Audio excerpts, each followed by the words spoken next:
Okay, so if you haven't heard, which seems like most everybody around the globe has, this is the murder of the Peanut the squirrel. Benny Johnson, podcaster, giving his view on it. This is the story of overreaching, overzealous, power-hungry regulators and police state operatives going after we the people. And in this case, after a very innocent man and his wife who run a animal rescue operation. So I'm going to just jump right over to here. I'm not going to go through everything until this is the meat of it right here. Just so you get caught up. I am so sorry. This must be really difficult for you. It not only tears my family apart, but Peanut was the cornerstone of our nonprofit animal rescue. And 10 to 12 DEC officers raided my house as if I was a drug dealer. I was sat outside my house for 5 hours. I had to get a police escort to my bathroom. Breakfast or lunch. I was sat there like a criminal after they interrogated my wife to check out her immigration status, then proceeded to ask me if I had cameras in my house, then proceeded to go through every cabinet, nook, and cranny of my house for a squirrel and a raccoon. They got a search warrant? They got a search warrant. 4 departments and a judge signed off on a search warrant for a squirrel and a raccoon. And then they took them and killed them. Why did they go through all that to get a search warrant for an animal that had been with you very safely, and the world witnessed this for 7 years? Why now suddenly did they show up with a search warrant and take these animals? We haven't a clue. We don't know who made the complaints. Again, Peanut was an indoor squirrel, not harming anybody. He's been with us for 7 years. Not a single complaint was ever filed for this animal. We had him for 7.5 years. He became the world's most famous squirrel. We weren't hiding him by any means. He was all over TikTok. He became the first squirrel on TikTok to ever hit 1 million followers. He did every news station around the world. He's helped people. He's helped kids gather joy. And then we started a nonprofit animal rescue called Peanut's Freedom Farm to help animals like Peanut fight a good fight when they're in a neglected case or they're sitting in a slaughter auction. And he was the cornerstone of our life and our organization. We used his platform to help raise money for the 300 animals we have at our sanctuary. Yep. So I'm going to try to go back and do a little bit more if I can. Let's see. The other day you called it a day of love. That sparked. Let's screw that. I do want to go to Viva Barnes. By the way, I'm real glad that people are becoming aware of the tyranny that's out here. But this isn't anything new. It's just some people, because of the state that we're actually under with this criminal regime, not only here in America, but also in Canada.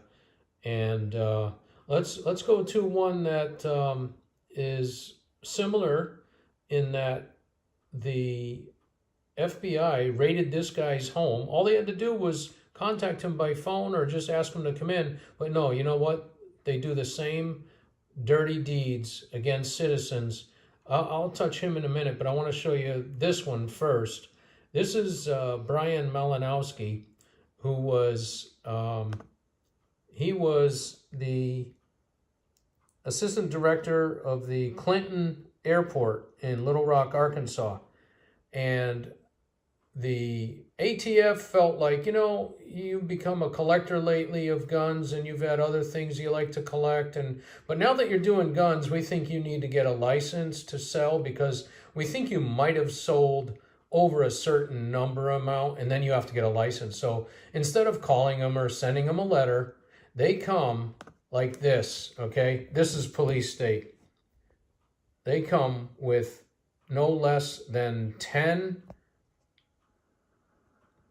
I'll call them police vehicles, 10. That's what we counted in here, 10.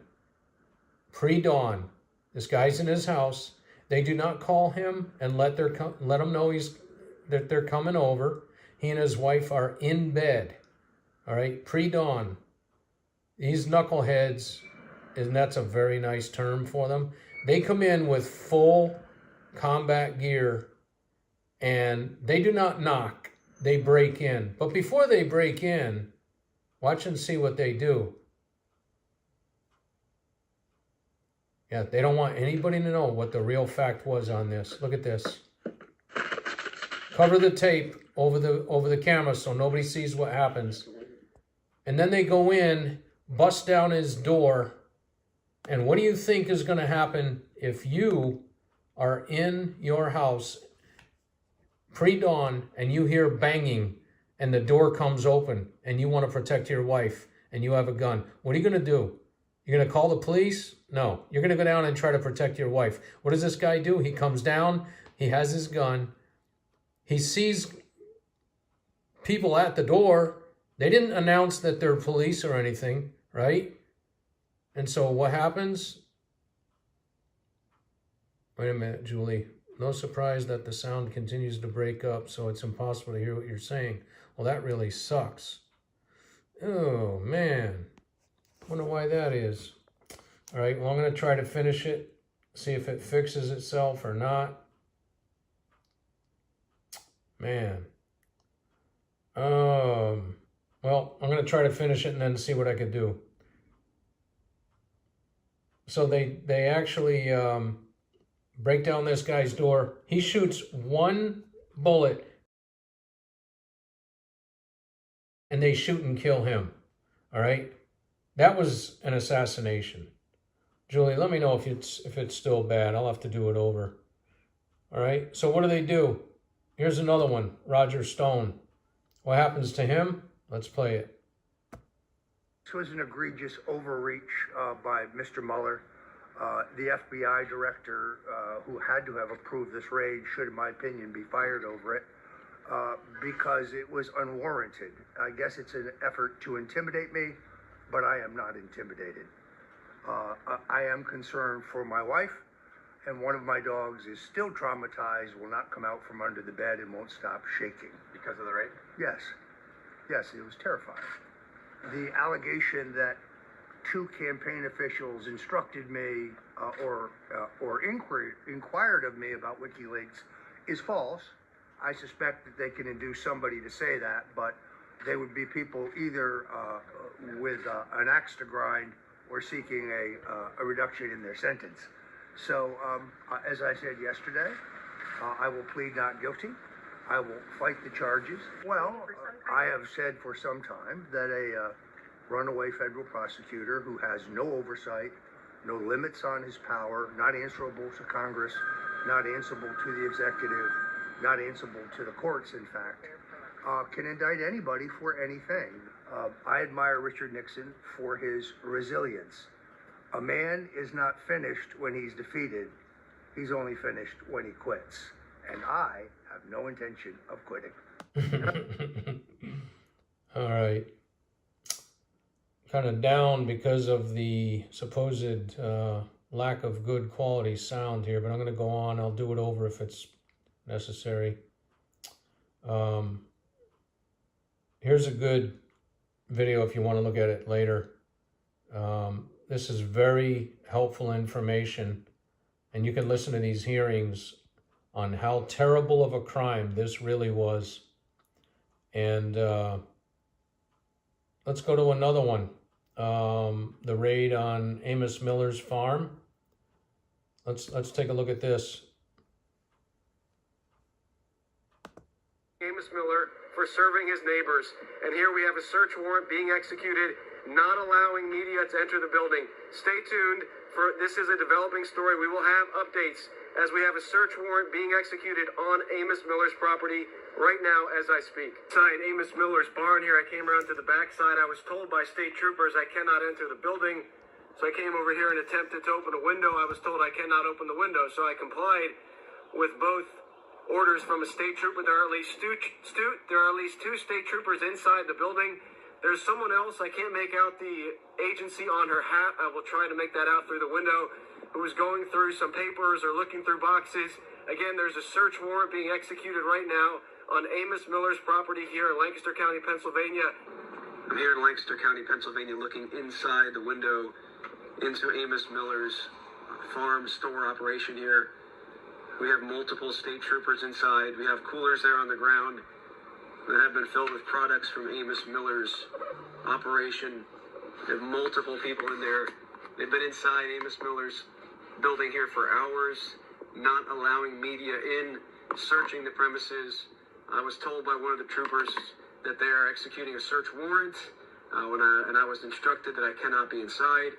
Again, if you followed Amos Miller in the past, you know that he's a local farmer here in Lancaster County, Pennsylvania, who provides organic products to his private buying club. People voluntarily choose to buy from him. I actually just spoke with a customer who came several hours today to purchase products. He's been a customer for 20 years, never been sick, never gotten sick, I should say, from Amos Miller's products. And here you have these two men coming over, pointing to these coolers. Again, these coolers have at least been partially filled with products from Amos Miller's store. It looks like they will be hauled off. You have these tyrants coming in and searching. And here's the problem with, you have these state troopers and these other, I'm assuming they work for the Pennsylvania Department of Agriculture. These people are at the heart of our tyranny problem in America. They'll tell you, I'm sure, I'm just doing my job. I'm just doing what I was told. State trooper will say, I'm just doing my job. This is the problem we have in America. As long as there are people like this who will execute, who will follow the orders of the tyrants, the bureaucratic tyrants at the top, say, go do this, raid this man's farm, take his products away. As long as we have, quote unquote, regular, ordinary people like this, the people you see right in this video, as long as we have people like this who will enforce these man-made edicts, we will continue to have tyranny in America. And that's what we're seeing right here. The Amos Miller case has been an ongoing example of tyranny, of man-made law, and just an abandonment of justice. This is not justice. What you see here is not justice. Amos Miller has not broken the law of God. There's no victim here bringing a charge against Amos. Where's the victim? Where's the victim that is coming to the magistrate and saying, Amos Miller has wronged me and I would like him to make restitution? You're not seeing that. That's never been the case here with Amos Miller. It's always been the government wanting their share, playing the nanny, acting as the nanny, and trying to control. And the last thing these guys want is someone like Amos Miller to be successful, because he represents the opposite of the nanny state that they want to enforce upon us. So stay tuned, we'll have more here. It looks like they might be getting ready to leave. It's hard to believe this is the America that we're living in right now, okay? So this is very relevant news to the homestead community. Many of you all want to leave your 9-to-5 jobs behind, get out of that cubicle, go buy a little bit of land, start a little homestead, provide a little food for your neighbors and friends, have a better quality of life, and they're trying to slowly cut that dream out of your mind, okay? Death by 1,000 cuts. Here's Amos Miller, minding his own business, trying to follow the laws that he can, okay? Being harassed by our government for providing food to people who actually pay. Some of his people have been with him 20, 25 years. Some of his folks actually drive 2 hours plus to go get his food and to buy milk from him, okay? And this is what we got going on. All the problems in the world, and they're trying to stop Amos Miller from providing good organic food to his neighbors and friends. Gestapo, that's what it is. I don't even really know what to say about it. It's just hard to believe that this is happening in America, where a fella can't even grow a little bit of food and sell it to people that want to actually. Yeah, actually, what's worse than that, they actually said you can't even give any of your food to your animalist, Marxist pigs, really, is what it is. We have a serious, serious problem in America with corrupt judges, governors, agencies like Pennsylvania Department of Agriculture, FDA, and thank God Trump has RFK Jr. on his team. He is going to take this bullshit down. This is also the very excellent lawyer on the right that is representing Amos Miller. I believe he's even doing it pro bono. He is an excellent constitutional lawyer. Actually, the guy on the left, Viva Fry, I used to watch him during the Canadian convoy truckers' protest against that corrupt communist Castro boy Trudeau. You know, he's really not Trudeau's son. He's actually got the last name, but his mom was surrogating with Castro. So that's why he resembles him so much. But anyway, Viva Fry on the left, podcaster, he escaped communist Canada as well. Just like Artur Pawlowski, the pastor, escaped out of there after he'd been arrested over 100 times for not complying with communist rulings. I might touch on him later as well. But anyway, listen to what this attorney says. Rumble suit against New York, which is very good too. Oh, There is an update in the Amos Miller Amish farmer case. For those that don't know, this is the Amish farmer that makes meat the way his customers want it. Right? They don't want USDA inspected meat. They don't want a bunch of chemicals and preservatives and all that crap on it. They don't want big corporate agriculture dictating them. Hormones and antibiotics. Say again? I say hormones and antibiotics are the big ones. They don't want any of that nonsense. What they want is, here's an Amish community that, on average, the Amish live longer and live better than the average person in the communities that surround them. Their life expectancy consistently better. They have fewer medical ailments and injuries and problems and psychological issues than their local community. So it seems to me like they're doing something right.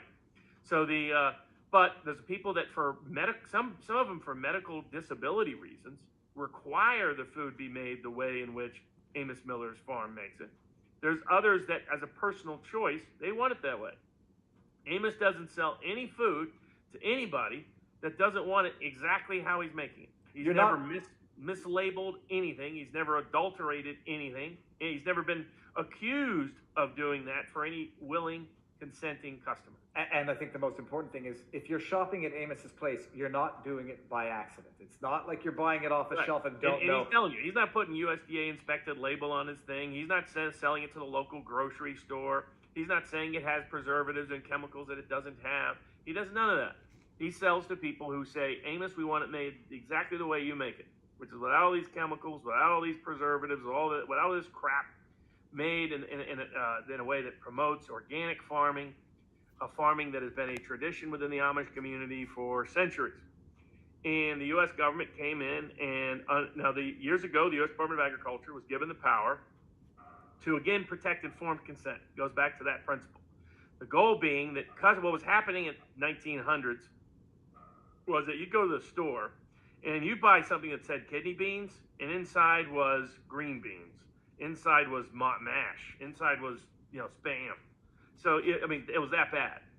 So in order to prevent that, they said, well, we're going to create a labeling agency that says if you sell in interstate commerce, when you put the label on it, what's in there has to be what's on the label. This is also how the FDA started. It's actually their whole authority. That if somebody's selling you a medicine, what's actually in that medicine has to be represented on the outside of the label. That's what just as the FDA was not given the authority to govern medicine, and most of them have no clue, many of them are not doctors at all, the USDA was never given the power to control food. They were only given the power to control labeling, and many of the bureaucrats at the USDA, the Department of Agriculture, they're not farmers. Many of them have zero experience farming. They have no idea what they're doing. And yet they're running around telling farmers how to farm. What they're supposed to be doing is just checking the label. So they come after Amos. They come after him aggressively over multiple years. And he retained me a month or so ago. Well, hold on. Stop there. Because he retained you after having gotten fined quarter of a million dollars. There's a whole host of issues. The reason why he retained me is next Friday, what was scheduled to occur on December 16th, was Amos Miller going to jail, being jailed, a judgment of over $300,000, monetary judgment being issued against both him and his wife and his farm, which they could immediately collect upon, which could shut down his farm while he's jailed. And there was a bunch of arrested meat that he couldn't do anything with in the interim. Meat that had been seized because it didn't comply with USDA's definition of what's a good meat. They call it adulterated if it doesn't fit their standard. In my view, that's a complete misapplication of the term. That's adulteration is supposed to be me lying to the public about what's in the meat, not I don't do it the way the U.S. Department of Agriculture likes me to do it. That's a misapplication of the word and the label. But it's what happens. You give them a little bit of a creak at that open that door. They want to come in and they want to control now what you can put in your own body. Because this case is fundamentally not only about preventing Amos Miller from farming the way his religious community traditionally farmed, it's also about ordinary people getting to decide what I put in my body. I don't want USDA nonsense. I want something that's not USDA controlled. In the century or so since the USDA is involved, including the food pyramid over the last half century, people have gotten fatter and sicker and fatter and sicker and fatter and sicker.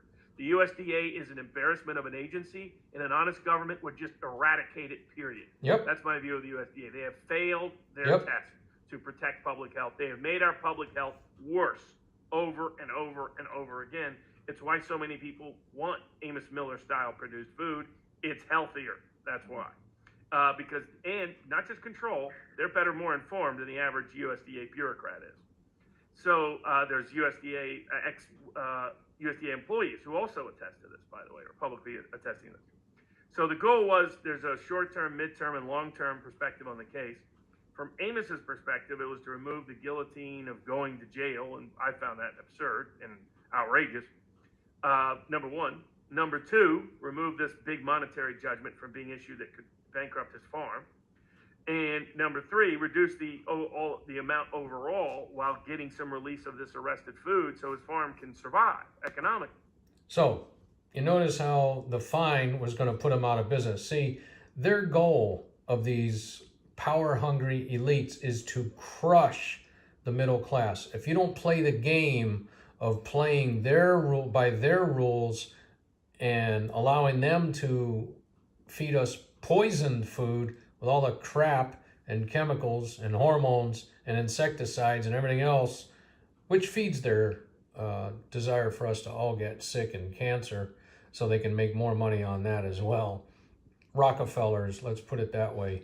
That's just one huge name. Let's go on. While we negotiate a more intermediate solution, because the U.S. Attorney's Office has been very fair in Pennsylvania and says they only want to promote the same understanding as I have of the law, which is just to make sure people are getting what they want to get within the law. And I don't trust that the USDA has the same motivations in the case, but we'll find out in time. So, but the intermediate solution is to be able to keep the farm afloat and alive and people be able to get the product they want. Long-term solution is to build a custom exception plan that allows people to get the food they want and farmers to make it the way they want without the government overseeing all of it and limiting what they do. And in fact, there's a custom exception plan written into the law to accommodate that, including that they really don't have the authority to govern, in my view, personal food consumption, period. But there's people at the USDA who are asserting they do have that right, by the way. They're trying to say, if you go fishing, Viva, and you bring that fish home, you better go get USDA approval before you eat it or feed it to your kids. That's the level of insanity of some of these USDA people. Well, we did reach a settlement on the short-term issues. The contempt hearing will not take place next Friday. It has all been put in stay.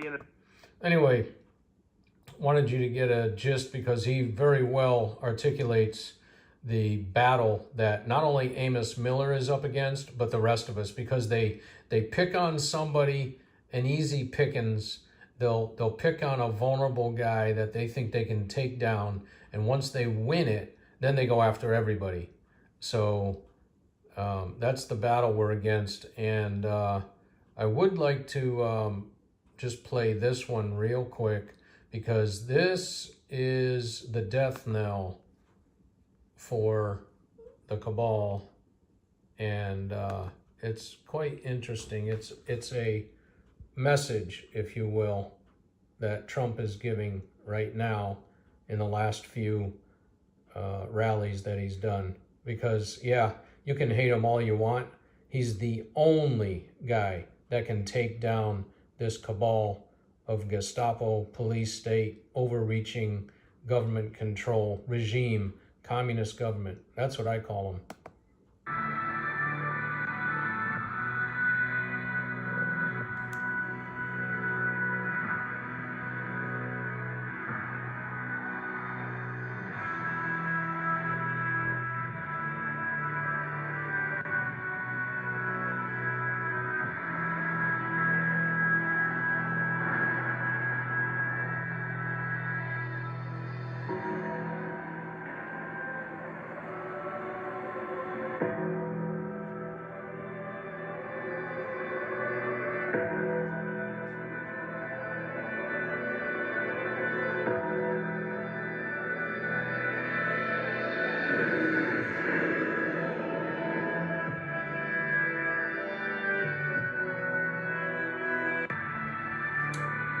So that's it, showing it over again. But I'm telling you folks, man, this guy has got the plan, and he's got the backing that he needs, and we do not have to worry about who's going to win the election. No matter what it looks like, even after the election, if that's what happens, it will be turned around, because they have already committed treason. They've already committed a coup. They've already committed multiple crimes of child sex trafficking, and way more that you're going to find out about. And we are fed up with all these mealy-mouthed scoundrels and criminals running our government. Mayorkas, Garland, Butthead, and Camel Dung. I'm so fed up with them. I know what they're doing. Most people don't. And it's in a large part deals with the children.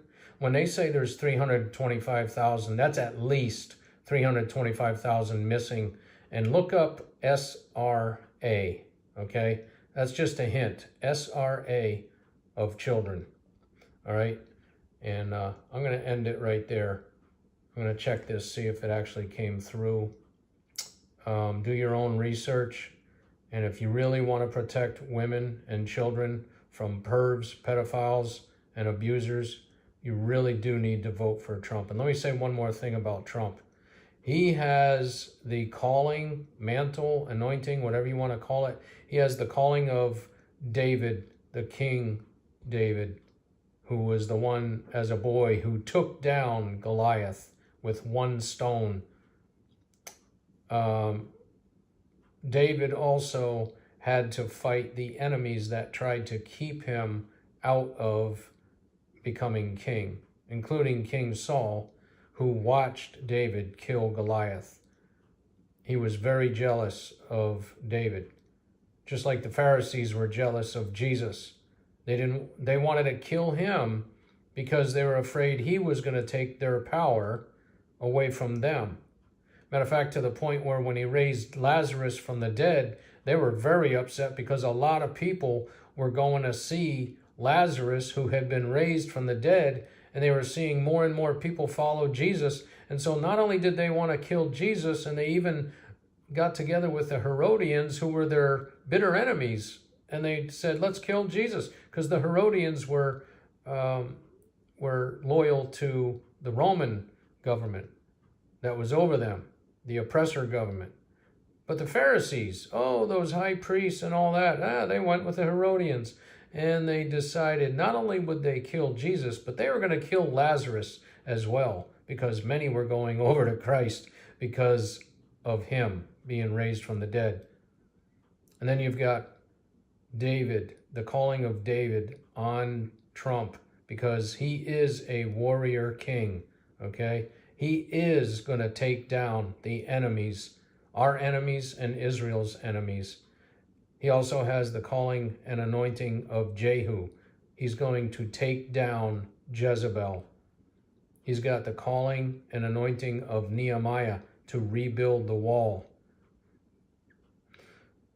He's got the calling of Moses, like Moses, okay? I'm not saying he's like Moses or like Jesus or anything else, but he's got a similar calling. Moses led the Israelites out of the oppression and enslavement of Pharaoh in Egypt. God caused all those 10 plagues to hit Egypt because Pharaoh would not let his people go, meaning God's people. Finally, on the Passover, where they put the blood on the lamb on the doorposts of all the homes, so that the death angel would not kill all the firstborn of Israel, just like they were going to do with the Egyptians. When that happened, Pharaoh finally let them go.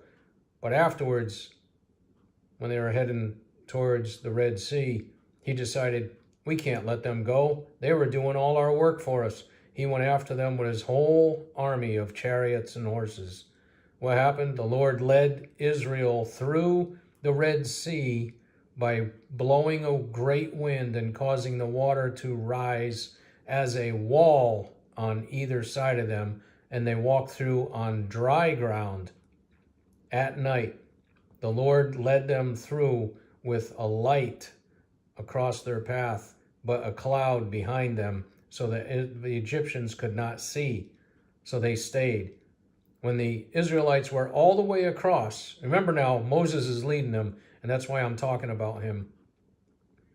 When the Israelites were all the way across, the cloud lifted, the Egyptians saw, and they went racing across the dry ground in the middle of the Red Sea. But God caused the walls of water to come down on Pharaoh's army, and not one of them survived, the Bible says.